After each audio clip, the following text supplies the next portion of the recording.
Être femme, ce n'est pas une donnée naturelle. T'as vu comment c'est sexiste ? Les valeurs patriarcales oppressives qui régentent notre éducation. Qu'est-ce que c'est que le sexisme ? C'est le résultat d'une histoire. Tout le monde a sa définition du féminisme. On peut plus rien dire. Qu'est-ce que ça veut dire ? Bonjour, c'est Noémie Fachan, alias Maëdusa. Je suis une illustratrice engagée en faveur de l'égalité des genres et conférencière pour les entreprises où je mène des ateliers de sensibilisation au sexisme ordinaire. Aujourd'hui, Marine Pétroline m'a laissé le micro des Chroniques du sexisme ordinaire, le podcast qui débusque le sexisme dans les moindres recoins. Pour cet épisode, nous allons parler de la culture du viol. Le terme apparaît vers la fin des années 2010 dans les milieux féministes. Il désigne notre environnement social dans lequel les violences sexuelles sont banalisées, minimisées, voire encouragées. La culture du viol, c'est l'ensemble de nos conceptions, de nos propos, de nos actions et de nos inactions qui forment un terrain propice au viol. Parce que malheureusement, les viols sont loin d'être des accidents rares et ponctuels. En 2020, les services de police et de gendarmerie françaises constataient 67 viols par jour en moyenne, selon le ministère de l'Intérieur. 112 000 viols et tentatives de viol par an en France, dont 94 000 femmes. Les violences sexuelles ne sont pas simplement de regrettables incidents, ce sont des violences systémiques. C'est le résultat d'un système social qui permet à autant de viols d'advenir dans une relative impunité. C'est le résultat d'une culture où les velléités de domination des uns priment sur le consentement des autres.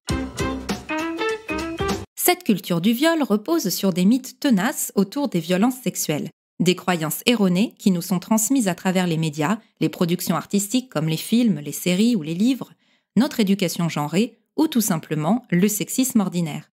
Dans l'imaginaire collectif, un viol, c'est un prédateur marginal, perturbé, sexuellement frustré, qui attaque sa victime dans la rue, la nuit, à grand renfort de violence physique. C'est bien pratique pour dédouaner Monsieur Tout-le-Monde d'interroger son rapport au consentement. Dans 96% des violences sexuelles, les auteurs sont en effet des hommes, selon le ministère de l'Intérieur toujours, mais ce sont en grande majorité des hommes connus par les victimes. Ce sont des ex-conjoints, des amis, des collègues de travail, des camarades de lycée, de fac ou de grandes écoles, des conjoints actuels, des membres de la famille, bref, des personnes qui ont leurs qualités, qui peuvent être des professionnels reconnus, des proches appréciés, des individus tout à fait fréquentables. Un violeur, c'est un monsieur tout-le-monde qui, à une ou plusieurs occasions dans sa vie, s'est senti autorisé à prendre le pouvoir sur une victime au moyen du sexe. C'est une personne qui se permet de franchir une ligne, la ligne du respect dû à autrui, la ligne de l'égalité, la ligne du consentement.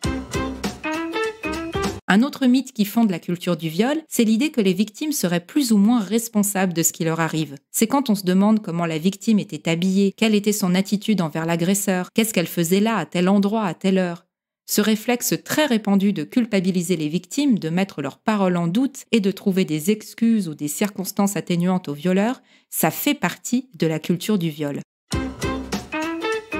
Autre mythe, un viol ne pourrait pas avoir lieu entre deux personnes qui sont en couple.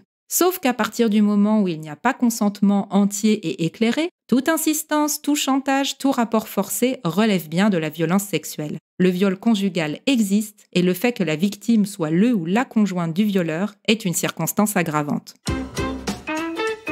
Mais la culture du viol concerne aussi tout ce qui va dans le sens de l'impunité des agresseurs. La grande difficulté à faire aboutir une plainte pour viol, le mythe autour des accusations infondées qui sont largement surestimées par les services de police et par beaucoup d'entre nous, ou encore l'éducation viriliste inculquée aux garçons qu'on encourage beaucoup plus à être entreprenants avec les femmes qu'à se soucier de leur consentement.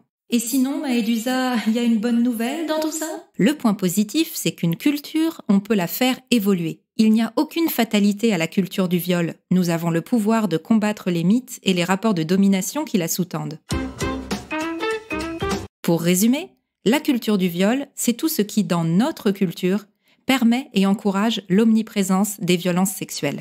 Voilà, maintenant vous savez ce qu'est la culture du viol. Les mots sont importants car, comme le dit Beauvoir, nommer c'est dévoiler et dévoiler c'est déjà agir. Rendez-vous dans le prochain épisode pour continuer à nommer, dévoiler et agir contre le sexisme. En attendant, vous pouvez retrouver les chroniques du sexisme ordinaire sur les réseaux sociaux et vous abonner à la newsletter pour découvrir encore plus de pépites antisexistes. Si vous pensez que tout ce qu'on raconte ici est important pour arriver à plus d'égalité, parlez-en autour de vous, laissez-nous des mots d'amour sur Apple Podcast et Spotify. C'est important, ça permet à d'autres personnes de découvrir le podcast et puis nous, ça nous fait plaisir de savoir que vous appréciez ce qu'on raconte. Quant à moi, je vous attends sur la page Instagram Maedusa Gorgone et pourquoi pas un jour sur votre lieu de travail pour parler de sexisme ordinaire.